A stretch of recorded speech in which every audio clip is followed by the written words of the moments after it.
말씀은 지난 주일과 같이 골로새서 1장 15절에서 20절 말씀을 같이 보겠습니다.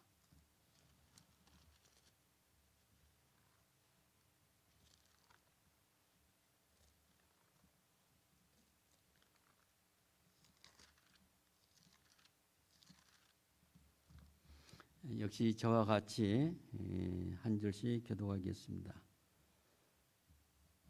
그는 보이지 아니하시는 하나님의 형상이요 모든 창조물보다 먼저 나신 자니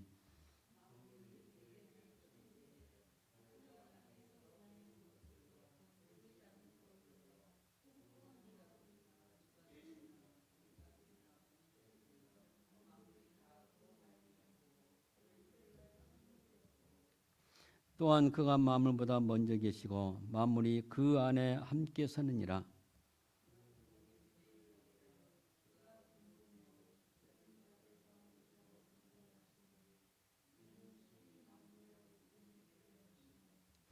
아버지께서는 모든 충만으로 예수 안에 거하게 하시고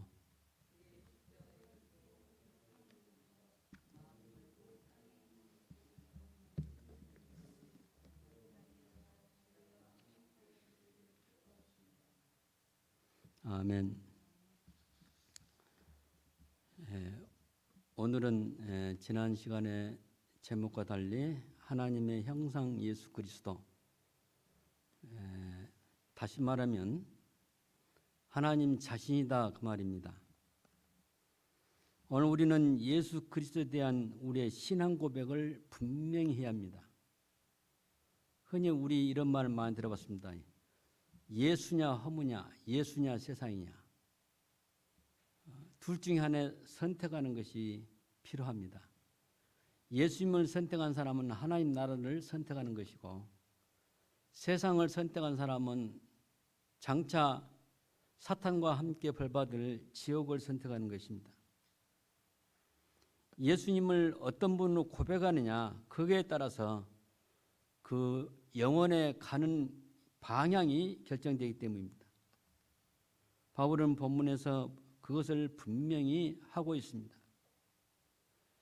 역사적으로 많은 사람들이 예수님에 관한 책을 쓰는데 대부분이 어떤 책을 썼냐? 예수님이 하나님이 아니고 인간으로 표현합니다.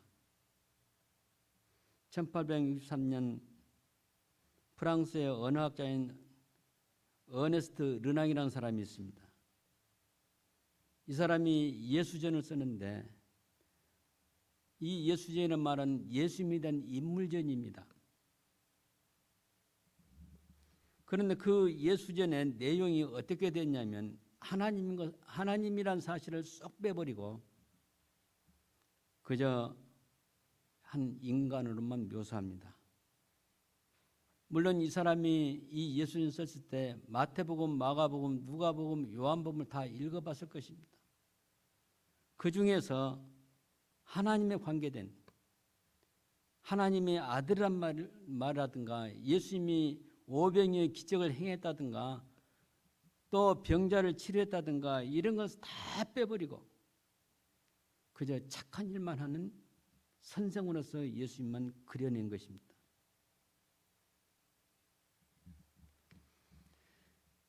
그래서 그때부터 자유주의 신앙이 싹 틉니다. 제가 왜 이야기하면 자유주의 신앙은 예수님을 하나님으로 인정하지 않고 부정하는 신앙이 자유주의 신앙입니다. 그 무렵부터 데이비드 스트라우스, 헤르만 리마루스, 또 여러분이 잘 아는 슈바이처 박사, 아프리카의 성자 슈바이처 박사였죠. 이런 사람까지도 완전히 예수님을 인간으로 생각했습니다. 하나님이심을 완전히 제거해버린 것입니다. 자, 그 사람만 그런 것이 아니라 오늘날 우리 주위에 우리 가족 가운데도 있을 수가 있고 친구들 가운데 그럴 수가 있고 예수님을 하나님으로 아는 사람이 하나님으로 고백한 사람이 그리 많지 않습니다. 최근에는 댄 브라운이라는 사람이 다빈치 코드라는 책을 썼습니다. 거기서 큰 논쟁거리가 된 것이 뭐냐면 예수님이 막달라 마리아하고 결혼했다. 얼마나 황당한 일입니까? 이건 사탄이 그 머릿속에, 그 마음속에, 그 입속에 어떤 말을 주어서 이렇게 엉뚱한 말을 만듭니다. 얼마 전에 여러분이 혹시 신문 보도 들으면 알겠지만은 유다복음이란 말 들어봤죠? 마찬가지예요. 유다복음이 있을 수가 없어요. 있다면 여기서는 정경 안에 들지 못하는 일반 이상한 문서일 뿐입니다. 사탄은 이러한 사람들 동원하여 거짓 소문을 뻗뜨리는데 예수님은 한마디로 하나님이 아니라는 것입니다. 오늘날 많은 사람들이 예수라는 이름을 알고 있습니다. 그들 마음속에는 예수님이 하나님이든 하나님이 아니든 둘 중에 하나입니다. 마음속에 하나님이 아닌 인간으로서 예수를 믿는 사람이 많습니다. 그런데 오늘 이 시간까지 그렇다면 오늘 이 시간 이후에 앞으로 다가오는 세대에서 자라나는 우리 어린아이들이 예수님이 누구신가에 대해서 매우 혼란을 일으킬 것입니다. 사탄은 이미 주일학교를 점령해버렸습니다. 큰 교회 주일학교를 한번 보세요. 예수님에 대한 이야기는 거의 않습니다. 그 어린아이에게 선물을 줘가면서 그저 모이는 데만 급급합니다. 한마디 말하면 타가서와 같은 그런 장소가 되어버렸습니다. 또 한마디 말하면 어디 놀이터처럼 디즈니랜드처럼 아니면 매직마운틴처럼 놀이터처럼 되어버렸습니다. 오늘 교회 주일학교가. 우리는 여기서 깨어나야 합니다. 제가 언젠가 이야기했지만은 URC 교회, 미국 교회를 가봤는데 그 교회는 주일학교가 없어요. 주일학교 한다면 예배 후에 하이델베르그 어린문답을 가르치는 그 교육 프로그램밖에 없습니다. 그 예배 때 보니까 양쪽에 부모가 앉아있고 가운데 어린아이들이 앉아있어요. 우리 개념으로 생각할 때는 어린아이가 어떻게 목사님의 설교를 이해할 수 있을까? 나는 그렇게 생각합니다. 혹이 이해하지 못할지라도 그 분위기에서 잘합니다. 그 분위기에서 많은 말을 듣습니다. 그 순간엔 깨달음이 없을지라도 언젠가 깨닫게 됩니다. 그런데 한 가지 장점이 무엇이냐? 다른 길로 가지 않는다는 사실입니다. 요즘에는 얼마나 많은 이벤트가 존재합니까? 흥미 중심입니다. 재미 중심입니다. 이런 걸로서 사람을 모아자 다 바람에 나는 축쟁에 불과하는 것입니다. 어릴 때부터 우리가 분명히 심어줘야 합니다. 어릴 때부터 추앙문답에 나오는 그 내용을 그 마음속에 새겨줘야 합니다. 한 번 새겨진 글씨는 영원히 지워지지 않습니다. 그렇기 때문에 앞으로 다가오는 세대에 사탄이 더 많은 그 이론으로 또 문명으로 공격이 올 것인데 우리 자녀들을 잘 믿음으로 키워야겠습니다. 마태복음 16장 13절에서 16절에 예수님께서 제자들에게 질문합니다. 지금까지 너희들이 나와 같이 돌아다니면서 갈릴리 지방과 더러는 유대 지방과 더러는 저기 수리아 지방 그쪽까지 가서도 이렇게 병자를 고치고 천국 말씀을 전했는데 사람들이 나를 누구라 하더냐. 그런데 그 사람들의 반응이 어떻습니까?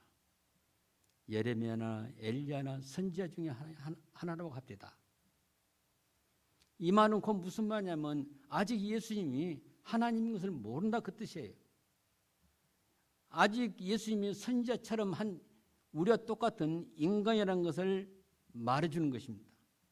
그런데 우리 예수님이 갑자기 또 제자들 향해서 그러면 너희는 나를 누구라 하느냐? 이것은 바로 오늘날 교회를 수십 년 다닌 이 신자들에게 질문한 것 똑같습니다. 그때 대답을 잘 해야겠는데 아무도 대답을 못했습니다. 그런데 베드로가 주는 그리스도시요 살아계신 하나님의 아들이십니다. 이 말씀 안에 두 가지 의미가 있어요. 그리스도란 말은 헬라어로 표현할 때 그리스도지 실제로는 바로 메시아란 말이에요. 이미 이사야 선지자를 통해서 예레미야 선지자를 통해서 에스겔을 통해서 호세아를 통해서 말라기에까지도 하나님은 선지자를 통해서 앞으로 오실 메시아를 말했어요. 그런데 신기하게도 말라기 선지자 이후에 약 600년 동안 아무 선지자가 나타나지 않아요. 그러다가 예수님이 이 땅에 오신 것이죠. 그러니까 선지자가 600년 동안 메말라 버렸기 때문에 기다리고 기다렸는데 예수님이 나타나니까 혹이 저분이 바로 선지자 중에 하나가 아닌가 이렇게 생각한 것이 제자들에게 질문할 때 더러는 예레미야라 합디다, 더러는 엘리야라 합디다, 선지자 중에 하나라고 합디다 이런 식으로 대답한 것입니다. 사랑하는 성도 여러분, 그러나 오늘 우리는 다릅니다. 만약 예수님께서 우리를 향해서 너는 나를 누구라 하냐 할 때 여러분 어떻게 대답하겠습니까? 베드로가 대답한 것처럼 주는 그리스도시요 주는 메시아이시요 살아계신 하나님의 아들입니다.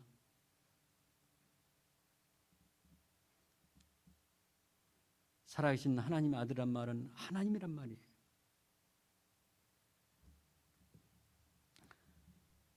그런데 신기하게 예수님 또 이런 말씀하셨어요. 바요나 시몬아 네가 참 복이 있다. 이것을 안 네가 참 복이 있다. 여기서 복이라는 것은 세상 사람들이 말하는 복이 아니에요. 영적인 복을 말해요. 하나님 나라 백성이 되는 복을 말하는 거예요. 그러면서 하신 말씀이 이를 내게 알게 한 것은 하늘에 계신 아버지다. 다른 말로 표현하면 성령께서 알게 하신 것이다. 그 말이에요. 우리도 마찬가지로 누구든지 성령으로 하지 않고는 예수를 주시라 말할 수 없다. 이런 말씀이 고린도전서 12장 3절에 나옵니다. 그러나 이와 같이 예수님을 주로 알고 하나님의 아들로 안다면 그 사람은 참으로 복받은 사람이에요. 이 복을 말하는 거예요. 여러분 얼마 전에 한동대학 설립자인 김영길 박사가 돌아가셨어요. 그 장례하신 걸 알죠? 얼마 전에 일주일도 안 돼요. 그 신문에 나왔어요. 그분은 우리나라의 최초의 유명한 과학자입니다. 초전도의 물체를 발견한 사람이에요. 영하 290도에서 전류가 흐르는 그런 물체를 발견한 사람이에요. 카이스트의 교수를 하셨고 김영길 박사라면 세계적인 과학자였어요.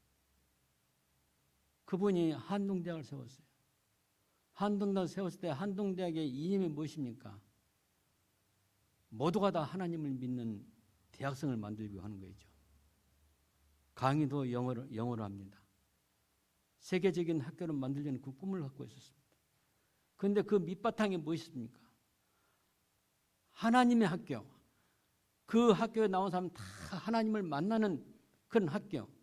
다시 말하면 반석과 같이 주는 그리스도시요 살아계신 하나님의 아들이다라는 그 신앙 고백할 수 있는 그 학교로 만들려는 꿈을 갖고 있었습니다. 그분은 자기 세대에 하나님이 주어진 사명을 다하고 가신 분이라고 생각됩니다. 그의 장기는 한동대학교 교정이라고 그래요. 제가 다녔던 신학교의 그 설립자도 우리 신학교 동산 안에 묻혀있어요. 주로 미국은 어떤 사람은 자기 집에다가 그 매장한 그런 분도 있어요. 왜 그러냐면 그 바탕에는 부활을 믿기 때문입니다. 그런데 예수님을 어떤 예수라고 고백하는 것이 더 중요합니다. 오늘날 교회 다니는 사람들은 모두 예수님을 주님이라고 말합니다. 그렇지만 어떤 사람은 예수님의 신성을 믿지 않냐고 고백한 사람이 있습니다. 그러므로 우리는 예수님을 분명하게 알고 분명하게 하나님이 되심을 고백해야 합니다. 이거 바로 신앙의 첫걸음이에요.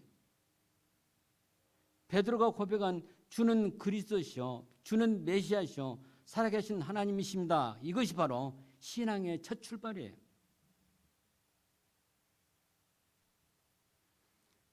그때야만 우리 예수님이 요한복음 10장 27절에 말씀하신 것처럼 내 양은 내 음성을 들으며 나는 저희를 알며 그 말씀 저희는 나를 따르니라. 양과 목자의 관계가 형성됩니다.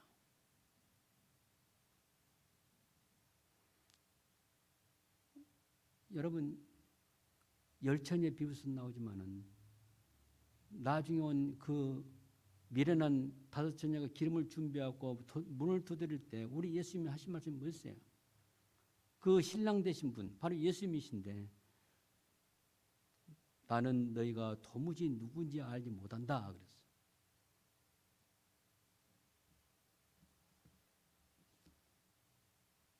우리는 주님의 아심 받아야 합니다. 반드시 심판대 앞에 설 때 주님이 아신 바가 되어야 합니다. 이것은 행위로 한 거 아니에요. 하나님의 은혜로 되는 거예요. 내가 노력해서 쟁취하는 것이 아니에요. 하나님이 먼저 선택했기 때문에 영세전에 자기 백성을 지명했기 때문에 그렇게 하신 거예요.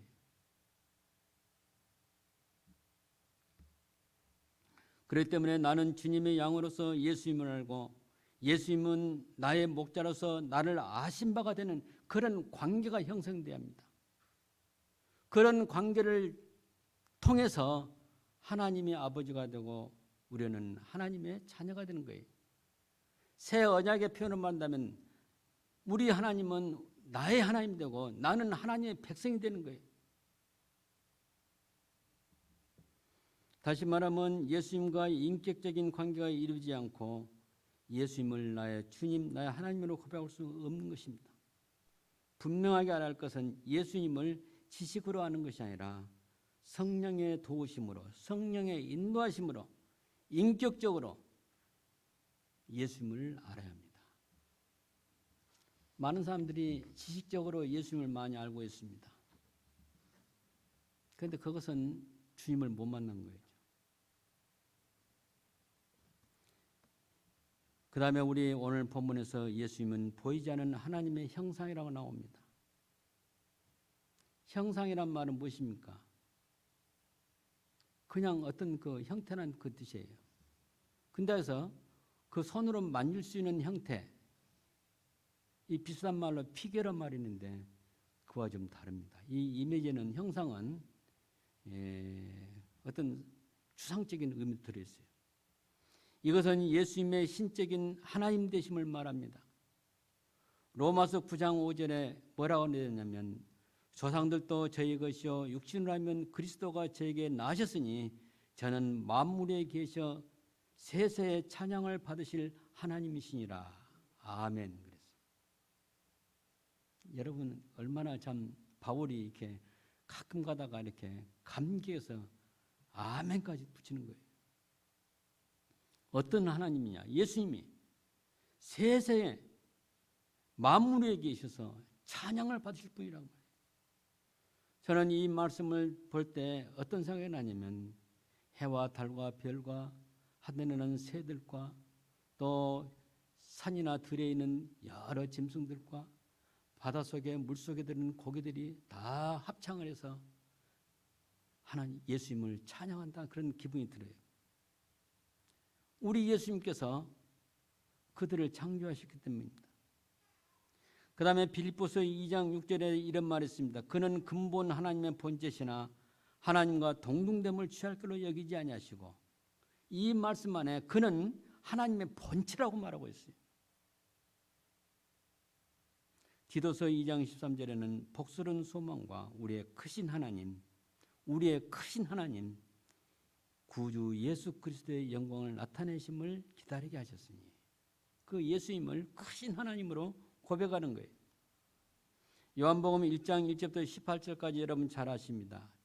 그분은 태초부터 계신 말씀이라고 그랬습니다. 말씀이 육신이 되었습니다. 우리 가운데 거하셨습니다. 이 사도 요한이 직접 예수님과 같이 한 세대 살았기 때문에 우리 가운데 거했단 말을 할 수가 있는데, 우리는 믿음으로 나를 위해서 십자가에 죽으시기 오신 예수님을 약 2000년에는 공백을 줄이고 지금 이 시간에 타임머신으로 주님과 함께하는 것입니다. 그분은 말씀으로 표현했습니다. 언제부터 계신 말씀이냐? 태초부터 계신 말씀입니다. 그러는 그 다음에 그 말씀이 우리 가운데 거하시는데, 우리가 보니 독생하신 하나님이 나타나시니라. 독생하신 하나님이란 말은 뭐예요? 인간의 몸으로 오신 하나님이 우리 눈에 볼 수 있게 오셨다, 그 말이에요. 히브리서 1장 2절 3절에 이 아들을 만유의 후사로 세우시고 저로 말미암아 모든 세계를 지으셨느니라. 이는 하나님의 영광의 광채시요 그 본체의 형상이시라 그랬어요. 이 말만 보더라도 예수님은 인간이 아니라고 할 수 있죠. 단지 우리처럼 되기 위해서 오셨을 때 육체를 입으실 뿐이요, 육체를 입었기 때문에 감각도 있고 우리처럼 똑같은 감각이 있어요. 그러나 육체에 매이지 아니하시고 죽어도 부활하신 분, 하나님이라는 사실을 이 시간에 다시 한번 우리 마음속에 새기시기 바랍니다. 한마디로 예수님은 보이지 않는 하나님이 우리를 구속하기 위해서 33년간 잠깐 육체를 입으시고 보이시는 하나님으로 계셨던 것입니다. 만물이 그리스도를 통해서 창조되었고 그를 위해서 창조되었고 만물이 그 안에 함께 존재한다는 것입니다. 예수님은 창조 이전에 계셨고 예수님이 가장 근본으로 만물의 출발이 된 거예요. 한마디 말하면 우리 예수님에서 물이 나온 거예요. 물이 나온 거예요. 우리 예수님께서 우리 화학적으로 요즘 보면 그 원소 기호가 있는데 제가 공부할 때는 103개밖에 안 되는데 지금 118개인가 19개가 돼요. 그것이 우리 예수님 통해서 나왔고 그것이 결합해서 분자가 되고 그것이 결합해서 물체가 되고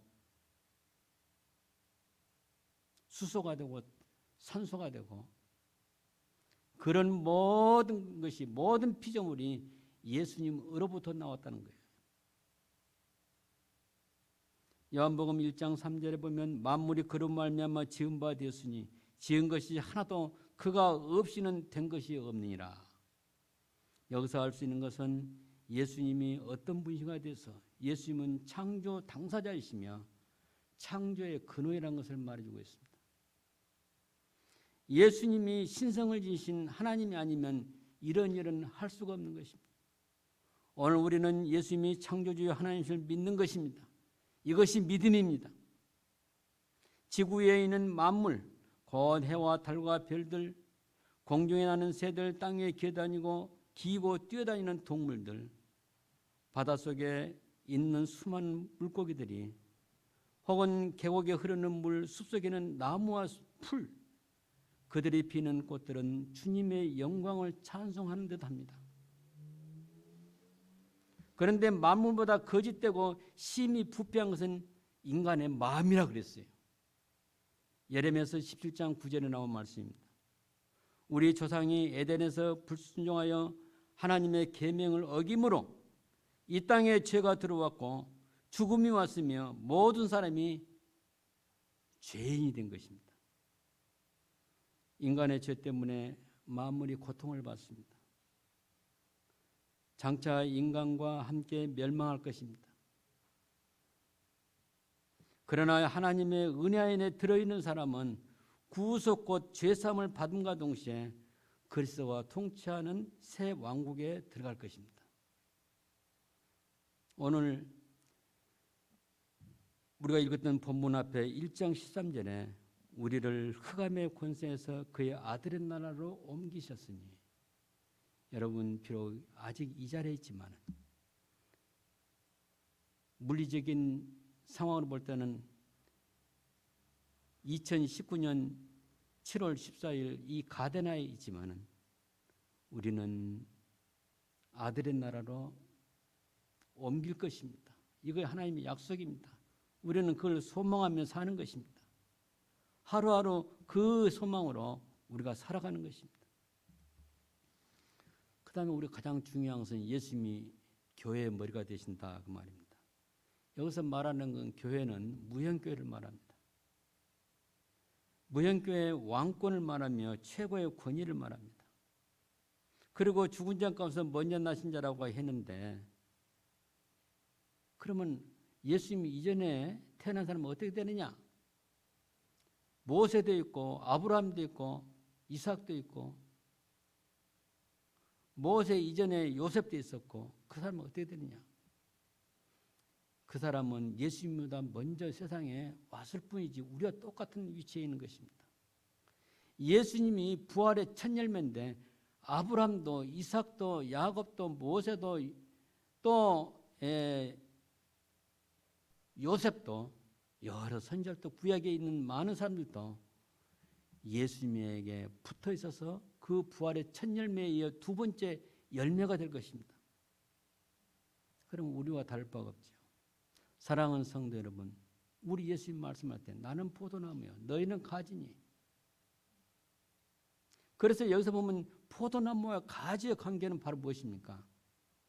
예수님의 부활에 있어서도 예수님이 먼저고 우리는 그에게 붙어있는 자예요. 예수님이 부활의 첫 열매예요. 언약 백성은 죽은 자의 첫 열매이신 그리스도를 힘입어서 부활하게 됩니다. 구약 시대의 아브라함과 모세와 그것까지도 예수님 다음으로 우리와 함께 부활할 것입니다. 예수님 자신이 영원한 생명이시므로 그에게 포함된 자, 그의 몸된 자, 그 몸 안에 붙어있는 자는 영생의 부활에 참여할 것입니다. 이것이 바로 우리 믿는 신자의 최후의 승리예요. 그때까지 여러분 견뎌야 해요. 이 견디는 것이 인내를 말하는데 우리 개혁주의 구원론의 마지막에 성도의 견인을 말합니다. 내 스스로 인내하는 거 아니에요. 성령과 함께 인내하는 거예요. 현재 저와 여러분은 어떤 예수님을 믿고 있습니까? 인간 예수입니까? 아니면 이 성경에 오늘 쭉 이야기했던 하나님으로서 창조주로서 부활의 첫 열매로서 하나님의 아들로서 하나님 본체로서 그 예수님 믿습니까?